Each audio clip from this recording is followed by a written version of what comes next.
Good evening, Central High School family. Thank you for joining us tonight for our Return Stronger Safe Plan for 2021 school reentry.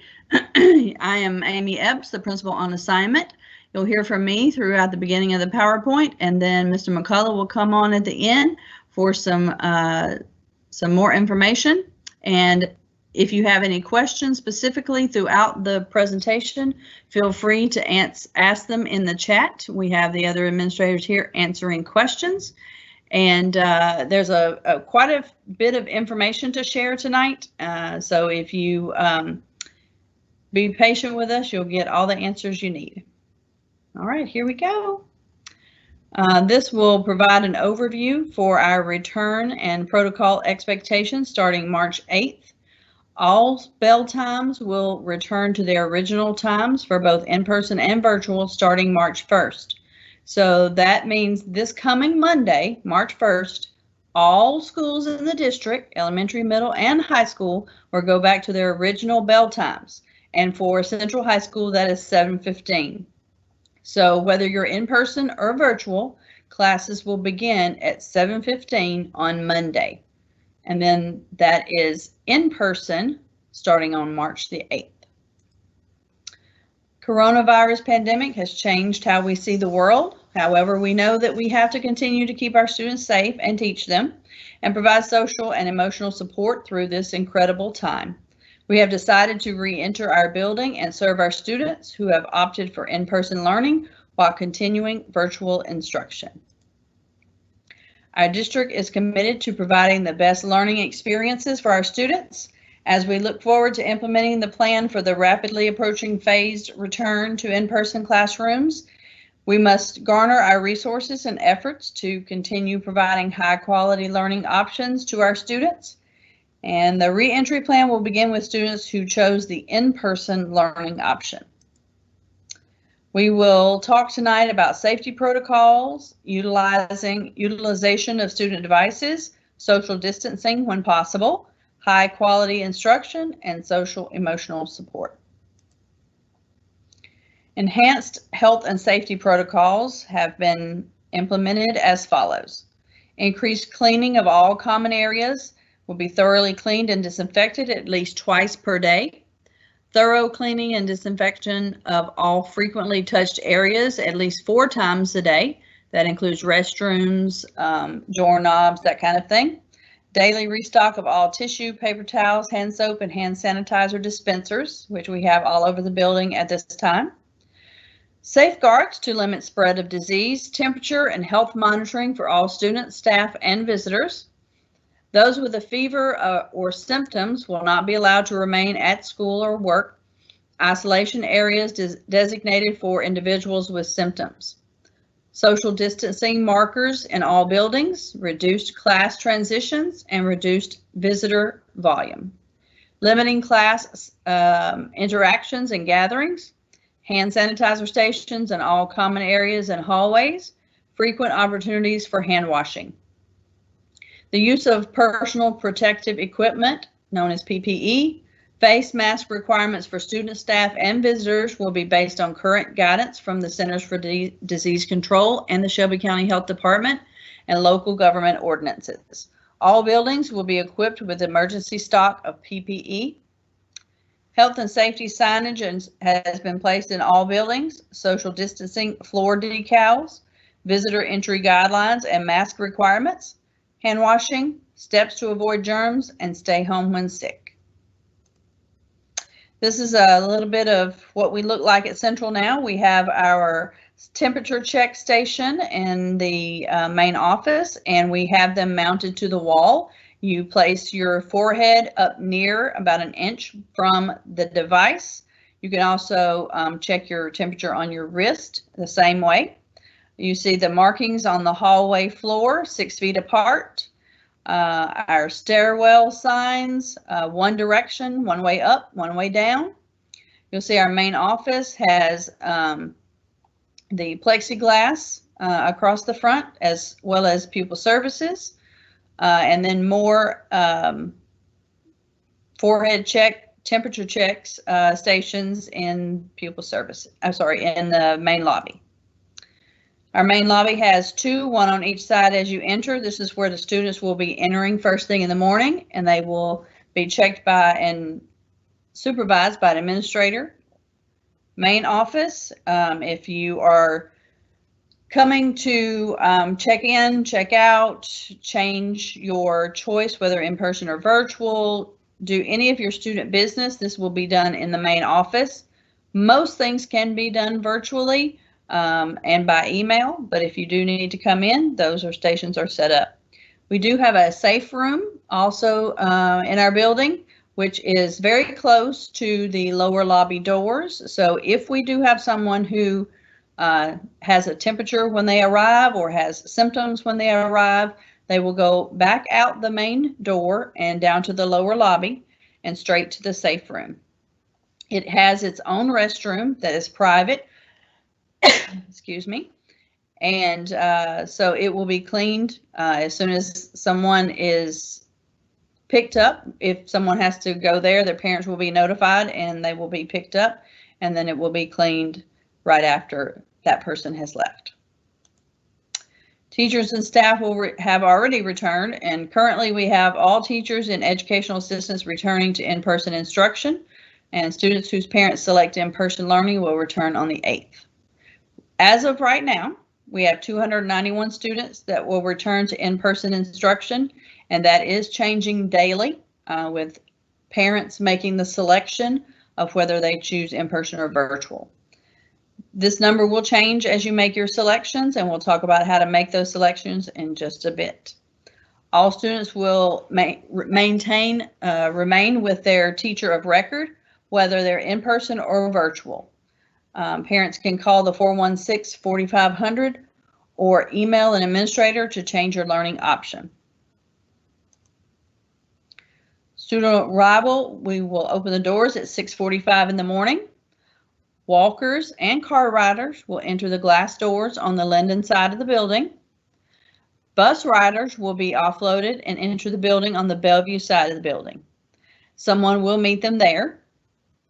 School staff will monitor students to ensure that temperatures are scanned and students remain physically distanced as that process takes place. We do have hash marks outside to help us with that endeavor. Parents will not be permitted to walk their students into the building unless they have an appointment. If students are found to have an elevated reading after temperature checks, they will be escorted to the safe room and parents will be contacted to pick up their child. But masks must be worn at all times. That is before the bus, while you're at the bus stop, on the bus, and after you get off the bus. And that's before, during, and after as you leave the school as well. All right, we have a brief video here. Student transportation is changing for the 2020-2021 school year due to the global pandemic. Parents must decide if they want their child to continue to ride the bus or find other transportation option for their students. Any student who chooses to ride the bus must wear a mask. Temperature checks will be performed once the child reaches the school. We realize that the summer heat can cause the body temperature to rise, so if a student has an elevated temperature, they will be checked again before being placed in an isolation room. To ensure proper sanitation, we will be cleaning and disinfecting buses between routes and at the end of the day. We are stronger together. Coronavirus will not defeat us. We are 901.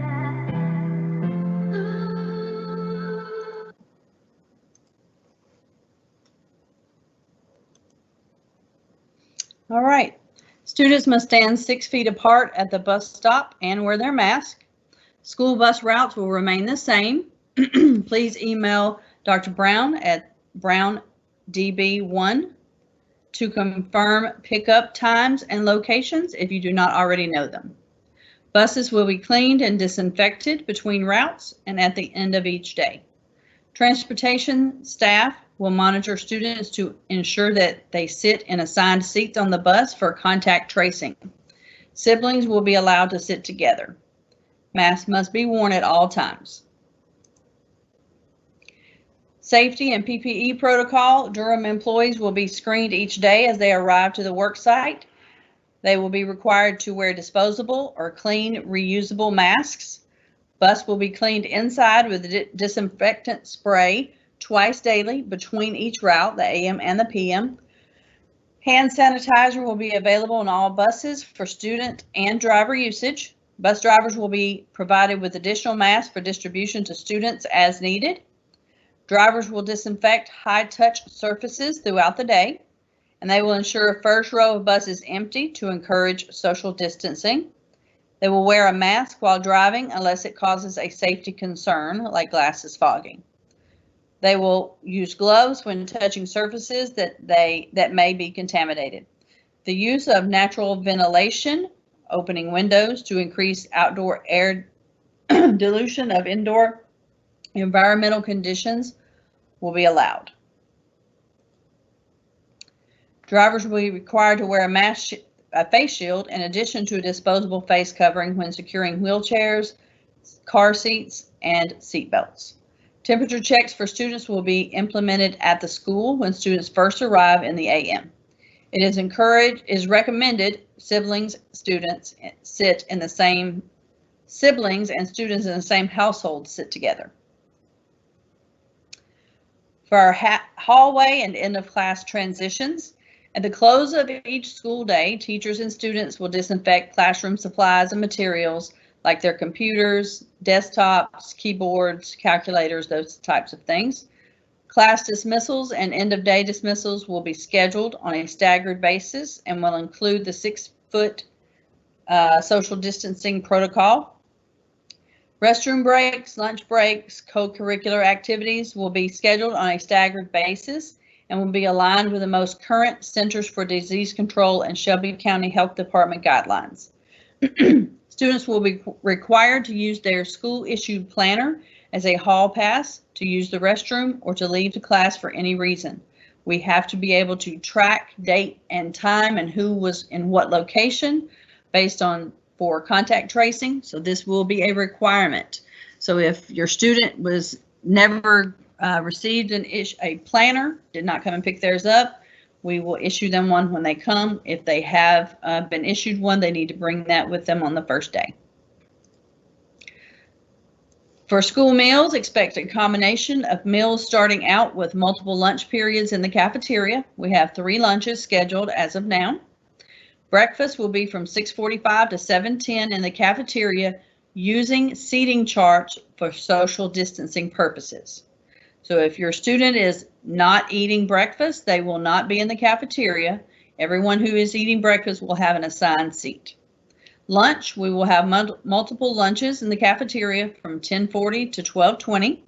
They will also be using seating charts for those social distancing purposes. No more than 4 students to a table. Virtual parents will still be able to pick up meals at school sites on the designated days. Dismissal will be staggered. 2 o'clock, bus riders will report to the Bellevue side of the building for boarding. 2:05, walkers will be dismissed and required to leave campus immediately.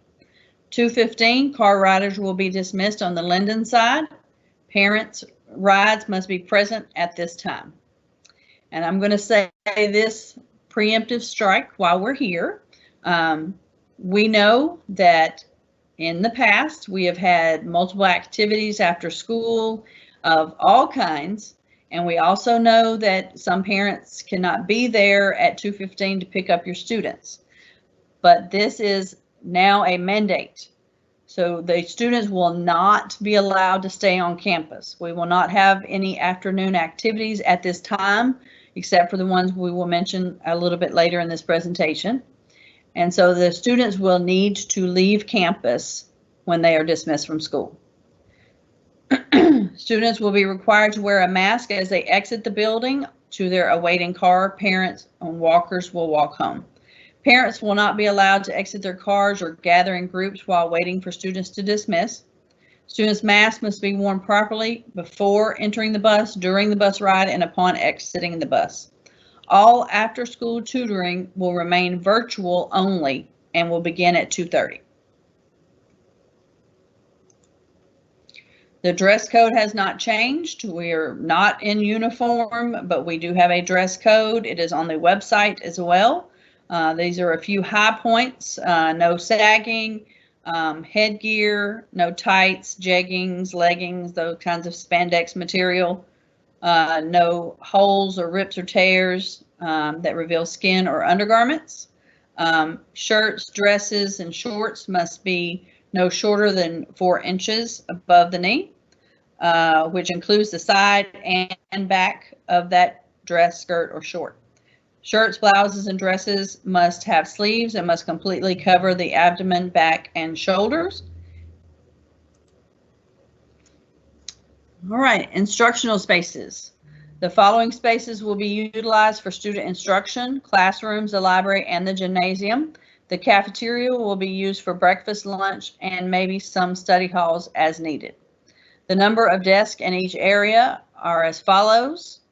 The library and the cafeteria, that's what's available, not what is necessarily going to be used. The number of monitors in each of these areas would be 1 for the classrooms, 2 to 3 for the library, cafeteria 3 to 5, and the gym 2 to 5.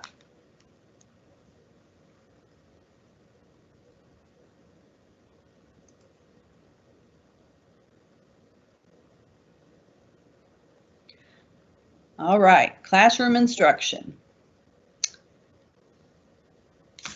All pre-K to 12 students will begin asynchronous learning. We did that all week this week because of the water problems.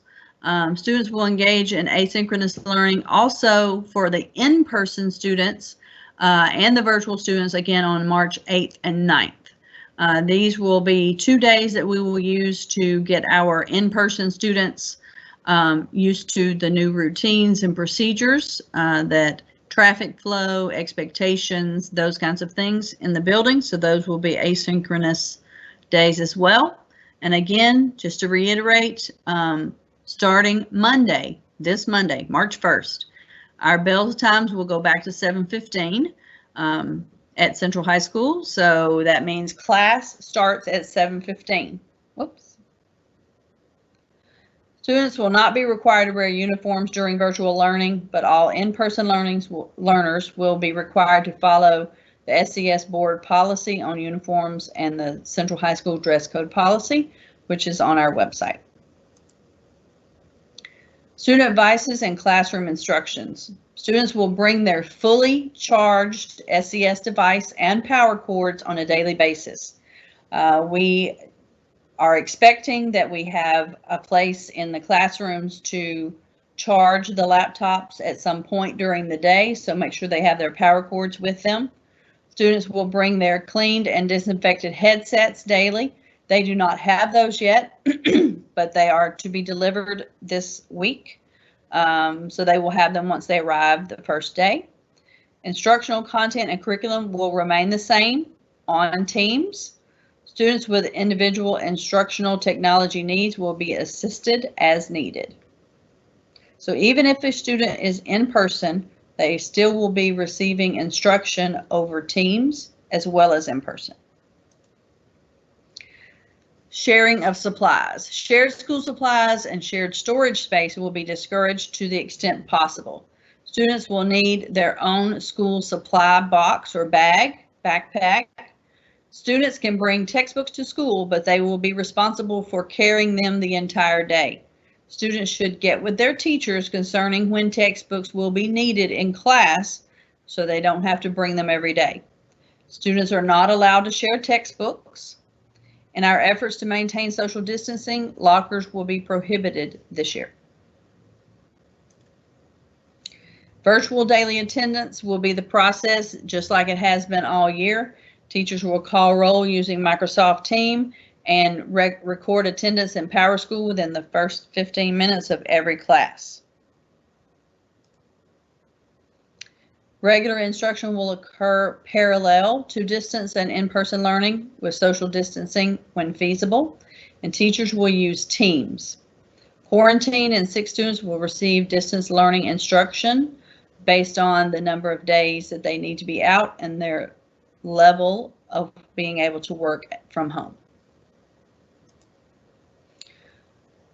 So this is just a chart showing some of the things that could happen, a day in the life of a teacher.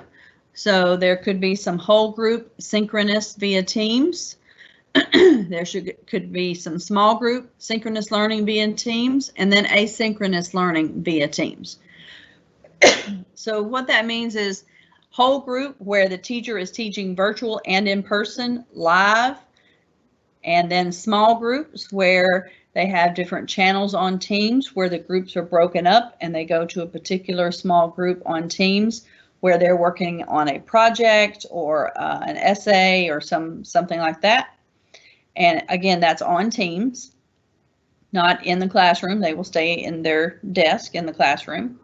Asynchronous via Teams is when a teacher will, like we've done this week, put a Microsoft form in Team to do attendance and then also list their assignment there. And there's a big list of things that the teacher could do to, as examples of whole group synchronous learning through Teams. And we're going to see a video, a short video in just a few minutes of what instruction will look like in this virtual and in-person scenario. This is also some small group synchronous learning, again, teacher delivering it via Teams. And then some asynchronous assignments that could be given, and you've seen probably some of those this week as well. All right, we're going to watch a short video here of some hybrid synchronous instruction. All right, we ready in 5. Y'all want to count it down on me? All right, let's go. Count it down. 5, 4, 3, 2, 1. Ooh, let's go.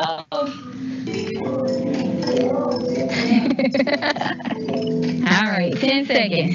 We're going to end it. We're looking good. I like the way we have green. Look at our percent that we have right. A lot more right than we got wrong, right? So I think that deserves a round of applause. I think so, girl. Raise your hand and tell me what was that whole quiz about. Is that Sean? 110s and 1s. What's another way we can say 110s and 1s? Samaria. Place value. So we still talking about place value. I talked about place value yesterday, right? So we still talking about place value. All right, so now I need you to go to your agenda. We're clicking on nearby lesson. Thumbs up if we are ready. Thumbs up here. Thumbs up if you're ready. Ezekiel, thank you for keeping that camera on, buddy. All right, can I have a volunteer to read our objective to us? Recognize a digit represents 10 times the value of what it represents and the place to its right. So for our fluency practice, I need everybody to stand up right behind the desk. And I need y'all to stand up right behind your chair or wherever you are at home. So we're going to count by 3 going up. But to count up, we got to punch up. So y'all ready to punch up? Y'all ready to punch up? Hold your hands up. Let's see. Count by 3. Go. 3, 6, 9, 12, 15, 18, 21, 24, 27, 30, 33, 36. All right, we're at 36 right now. Now we got to go backwards. So we got to punch down. We got to pull down. So this arm is up. One arm up. Michael, one arm up. All right, let's go. 36. 27. 6. I like the way some of y'all looking at me instead of the cheat sheet. Good job, good job. All right, give yourself a round of applause and have a seat. All right, now we're going to label some place value charts. So I want you to label your place value chart and use your place value disk to complete that activity. Let me put it over here. So you need to use your pen tool to label yours on your board and then submit it when you are done. All right, we're doing 3 10s and 2 1s. Who can raise their hand and tell me what's 3 10s and 2 1s? What is the standard form of that number? Is David? 32. He said 32. How we feel about 32? Good job. 400, 3 1s. Who can tell me the standard form of that number? 400 and 3 1s. Taya. 403. She said 403. How we feel about 403? Everybody agree? Yep, 403. How does 403 look with digits? How would that number look? Like 304? How would it look? 403, because we don't have any what? We don't have any tens. So 403. Good job. All right, so it's your turn for the application problem. All right, Amy is baking muffins. Each baking tray can hold 6 muffins. If Amy bakes 4 trays of muffins, how many muffins will she have in all? And then part B says, the corner bakery produced 10 times as many muffins as Amy baked. How many muffins did the bakery make? Y'all ready? All right, 6 minutes. Let's see it. I'm watching Go Guardian. All right, I see some good pictures. Good job. Some good pictures. Watch your time.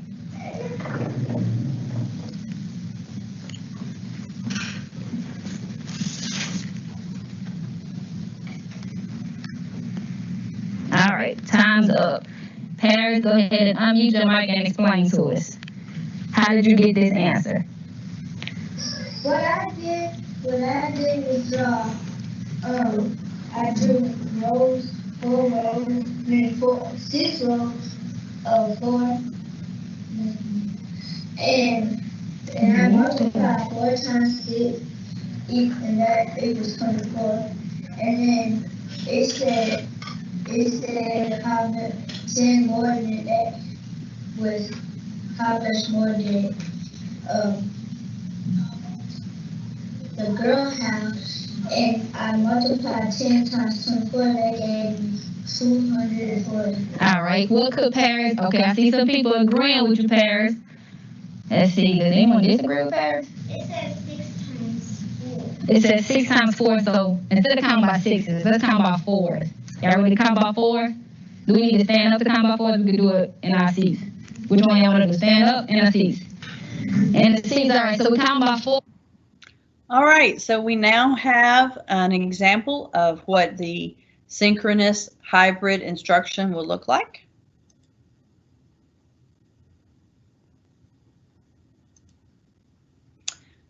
All right, the primary task of classroom monitors or subs to cover the classroom if we have students that are absent.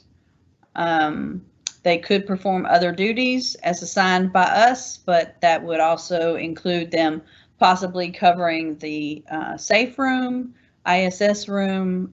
We have a reset room, helping in the hallways and the cafeteria as needed.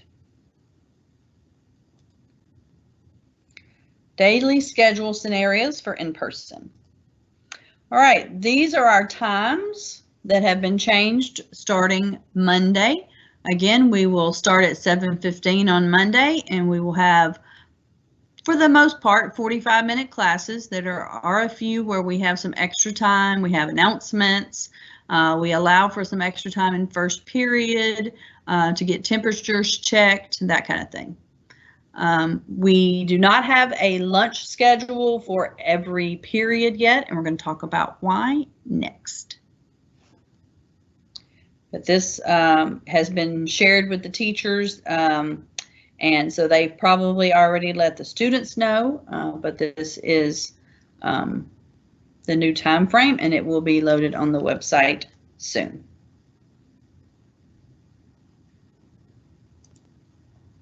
So this is the way the schedule will start on Monday the 8th.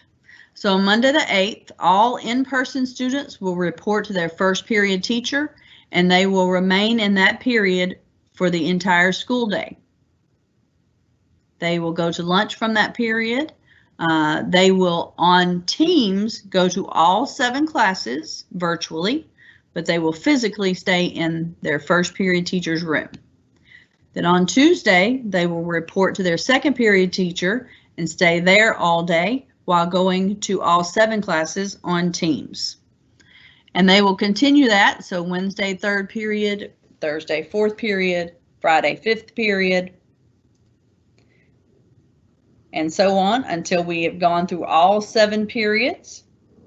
And we will repeat this every week up to spring break. The plan is for them to see all 7 of their teachers, but then after spring break, our plan, if everything goes well, is to transition classes, all 7 in one day. So after spring break is over, they will see all 7 teachers in one day, provided everything goes well with the re-entry and our numbers stay low and the CDC guidelines are being followed. So that is the plan at this time. We also have cell components that we have every year. There are some listed here: virtual cell supports as well as in-person cell supports. As I mentioned, we have a reset room where if our students are having a hard time with something going on in their lives, they need some time to reset themselves or need some help with some anger management, those kinds of things, they could possibly go to the reset room once they have checked in with an administrator. They can be provided virtual students behavior interventions. They can also meet virtually with their counselor. We do also provide help with homelessness, truancy, behavior, restorative practices, chronic absenteeism, custody issues, homebound issues. So all of those kinds of things can come through the counselors, especially even if they're virtual. They have been scheduling virtual meetings with students. Our contacts are as below. Our school-based cell program, we have a school social worker, Ms. Nelson, our reset room assistant, Ms. Richardson. We also have a fabulous all-encompassing counseling page on our website. And there is also a referral here if you need to refer your students, or if you know someone at the school who needs help of some kind, you can put a referral in electronically from our website, and one of our counselors will assist them. Next, our Exceptional Children and Health Services Plan. Face-to-face support will be provided weekly to SPED teachers and TAs in each class. Advisors will share contact information with all the SPED teachers and assistants. Central office SPED staff will be deployed to assigned schools as needed. Behavior consultants will be assigned to particular students and/or classes as needed for support. And collaboration with the DECHS central office and school administration to determine specific areas of need for any SPED teacher, student, or TA. The virtual IEP support, SPED managers and advisors have served as LEAs during the virtual IEP meetings and consistently monitored the progress of students with IEPs during this pandemic. And a virtual IEP meeting guide was developed and shared with the SPED teachers receiving training. The DECHS acquired a DocuSign contract to provide all staff with an account to obtain signatures for their IEP meetings, so parents can still do that virtually. Teachers of low incident self-contained classes received additional funding to provide learning boxes with instructional materials, supplies, and manipulatives to use as a supplement to their virtual instruction. And school nurses have participated in IEP meetings and provided virtual services for students with disabilities who have individual health care plans.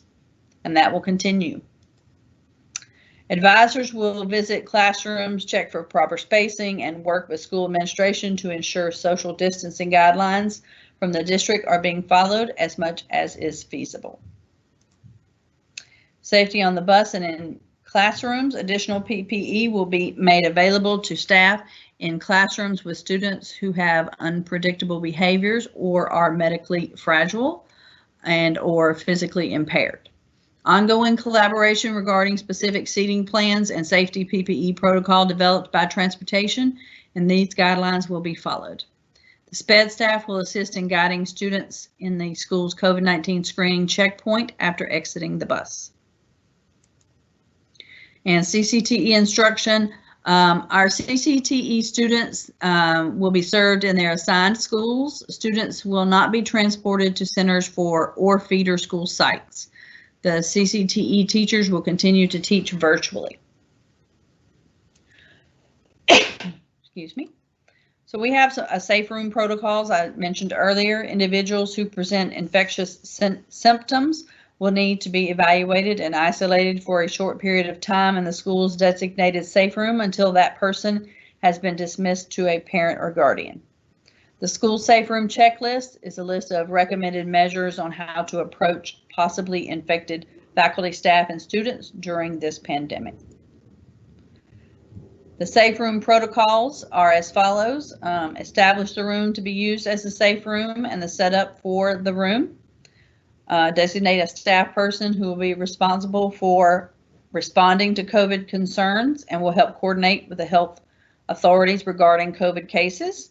And train designated staff and safe room monitors on how to recognize if a student, faculty, or staff member shows symptoms of the pandemic, of the infectious disease while at school. And the training will provide a clear understanding of the following information. Allow symptomatic faculty, staff, and or students to wait in a safe room and ensure that anyone entering the safe room maintains and uses appropriate personal protective equipment and follows all safety guidelines. Complete the appropriate incident form for anyone entering the safe room and maintain an electronic log. The parent or guardian will be immediately notified of the status of a symptomatic student upon the student's entry into the safe room. We will ask the parent or guardian to immediately pick up the student from school and seek medical attention and follow emergency medical protocol if conditions warrant. Ask the parent or guardian to provide medical clearance from a provider before the student returns to school. And do not place face coverings over or surgical mask on anyone who is unconscious or has trouble breathing. So we will be disinfecting the safe room. After these action steps will be followed after the individual is admitted to the safe room. Notify the custodial staff once the faculty or staff and student has vacated that area or room. And the custodial staff will clean and disinfect the area and room once faculty have been vacated. If additional guidance is needed, please contact the Department of Exceptional Children and Health Services or us to voice any concerns with us. So reporting cases of COVID, protocols and procedures. The part that is needed for you to know is at the bottom. For Central High School, please call the 416-4500 during the school hours or email Miss Brown, Mr. McClellan, or myself, Miss Epps, if it's after school hours, if you are reporting a COVID case. And that is after you've taken care of everything that needs to be taken care of. Please notify us if your student has been tested positive or has been in a direct contact with someone who has tested positive.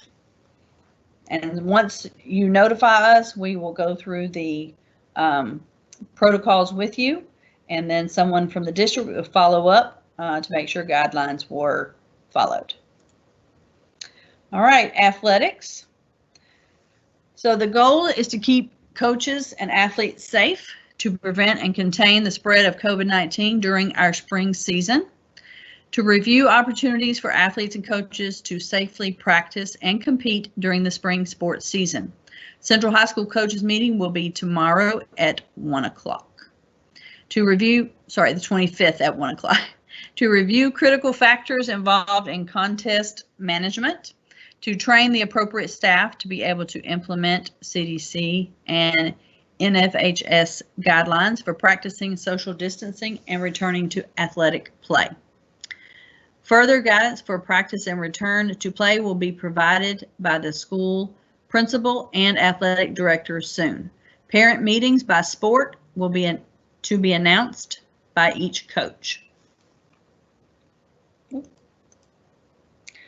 So if you want to update your learning option and you have not done so far, you can visit the school to change the child's learning option, and the staff will assist you. Go to the main office. You can call the school at 416-4500, and they can do it over the phone. They will ask you a series of questions to verify that you are the parent and or guardian of the student. And if they have any, and then they will ask you a series of questions to complete the form, whether you want in person or virtual. If your choice has not changed from the November selection or the January selection, then you do not need to do anything. If you have any questions, you can also call the SEED office at 416-6007. We will be running a daily report in PowerSchool to verify that all in-person people have selected that if they choose, and we will be updating PowerSchool every day. This is what the form looks like: student's name, their PowerSchool number. They will ask you whether you want to be, whether you apply, your student is a special education services, or they have an IEP or a 504, and if your child is eligible for transportation, if they plan on using it or not, whether they're in school or virtual, and then they will have to read this statement.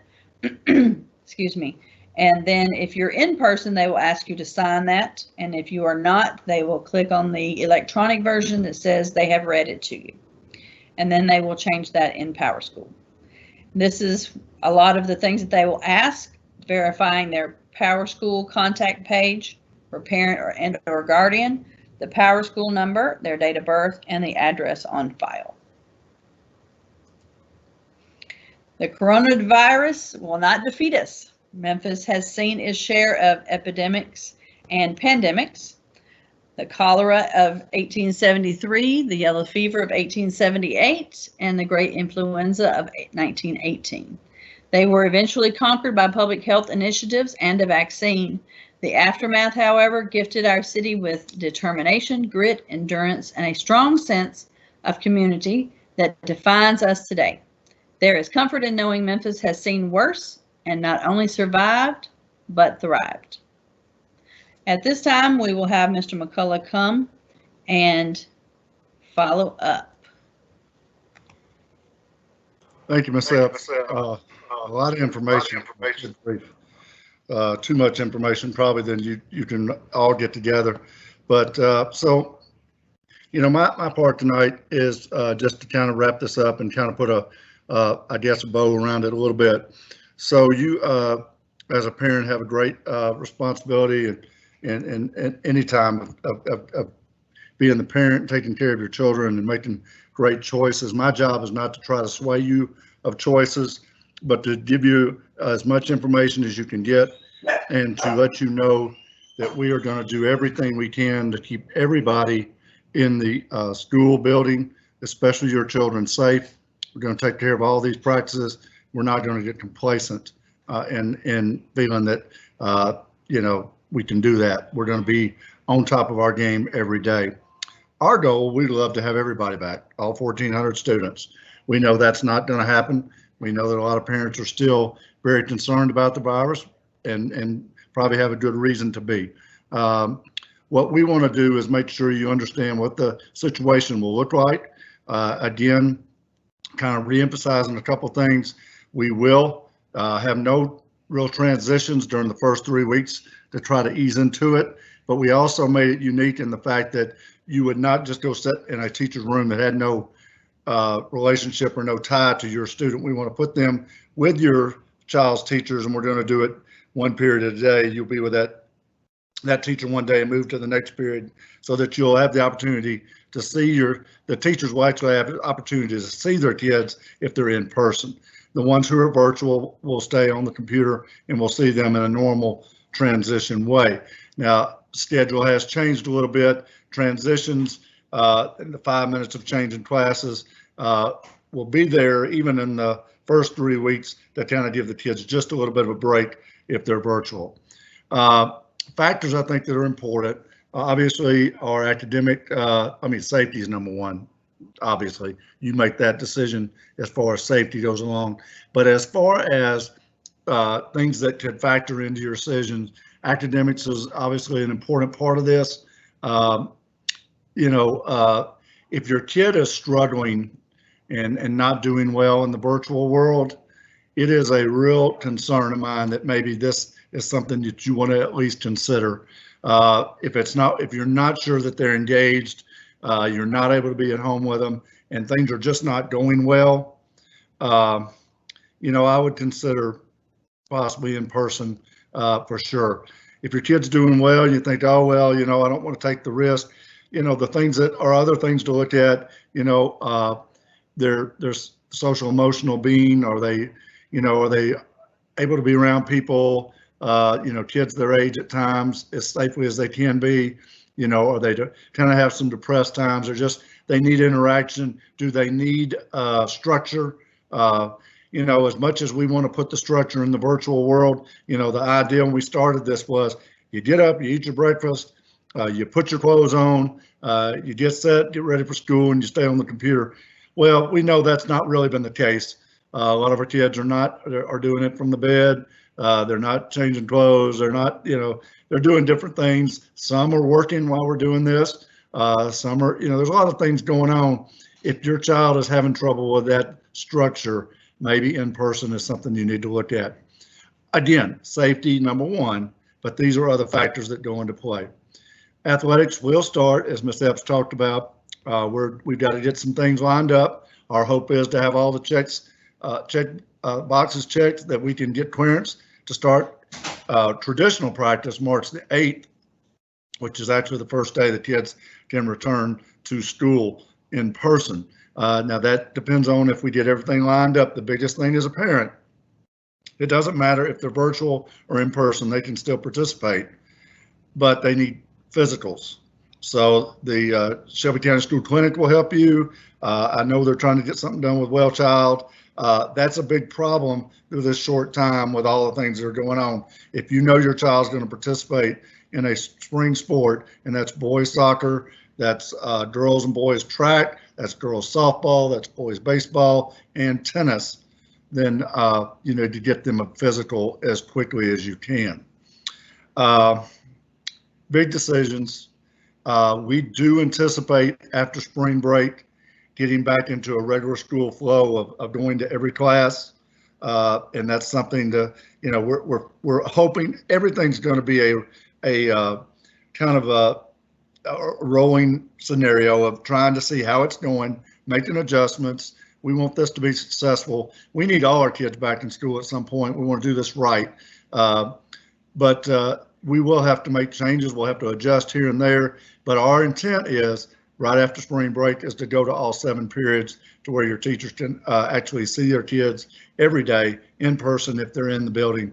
So that's our intent going forward. Again, she talked about numbers and how things have gone. Well, obviously we'll look at that. If things are not going well in that disregard, we want to have the opportunity to back off that. So been a lot of information tonight. Again, if you need to make any changes, know if you make the change now, you're making it for the year. They're not let us go back and forth. And then if you make the change to come in person, we need about a 24-hour period to get it set up. We're going to keep the room small as we can, and that is driven by the numbers right now. And we're going to do things in the transitions to make them as safe distance as we possibly can in the cafeteria. And again, really important that you pick up your kids after school, because we can't control what they do after the hours, after we do our supervision. Great presentation from Ms. Epps. We are available. Call us, ask us if you're unsure. We will be glad to talk to you again. Our purpose is not to twist any arms. Like I said, we'd love to have them all back. I know I've heard some parents say some principals act like they don't want their kids back. We want ours back, but we want you to feel comfortable in them being back. and we want you to feel like your child really would benefit from that. And then moving forward, like I said, we're hoping, hopefully in the fall next year, everybody will be back, and this will be just a memory. But anyway, that's all I have tonight. Again, reach out to us if you have any questions, and again, make your decisions the best you can, you know, and we'll be here to support you and your student the best you can. 2 points. Yeah, Yep. 2 points of clarification. Someone said that the presentation was going in and out sometimes. So we will, this is being recorded, and so we will post this on the website for you to reference and anyone to watch as needed. And also clarification on the tutoring. So tutoring will continue, but it will continue virtually. So even if your student is in person, then they will still go home at the 2:15 bell, and then they will have tutoring once they arrive at home. So they can still do that virtually. We hope everyone has a good evening, and hope to see your students soon. Thank you and have a good night.